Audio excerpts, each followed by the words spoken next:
পোস্টারে দেখা যাচ্ছে লম্বা চুলের এক অন্যরকম সাকিব খান আনমনে তাকিয়ে আছেন, আর যেখানে দৃশ্যটি ধারণ করা হয়েছে স্থানটির নাম যুক্তরাষ্ট্রের স্ট্যাচু অব লিবার্টি। তো কি অবস্থা, কেমন আছেন? আমি ড্রামা সবুজ আর গাইজ আজকে আলোচনা করব সাকিব খানের রাজকুমার মুভির ফার্স্ট লুক প্রকাশ এই বিষয়টি নিয়ে। আজকের ভিডিওটি সম্পূর্ণ দেখুন, তাহলে বুঝতে পারবেন রাজকুমার কোন লেভেলের ছবি হতে চলেছে। আগামী 28 মার্চ ঢালিউড সুপারস্টার সাকিব খানের জন্মদিন, আর ওই দিনই বুর্জ খলিফায় রাজকুমারের ট্রেলার উন্মোচন করা হবে।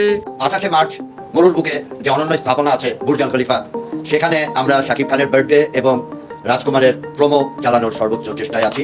সাকিব খান আপনাদের জন্য এত কষ্ট করে মুভি উপহার দিচ্ছে, তার জন্য একটা লাইক সাবস্ক্রাইব তো আশা করতেই পারি। শনিবার 23 মার্চ প্রকাশ করা হয় রাজকুমার সিনেমার ফার্স্ট লুক। পোস্টারে দেখা যাচ্ছে লম্বা চুলে সাকিব খান আনমনে তাকিয়ে আছেন, তবে দৃশ্যটি থেকে মনে হচ্ছে রাজকুমার সিনেমার গল্পটি অনেক ভালো হতে চলেছে।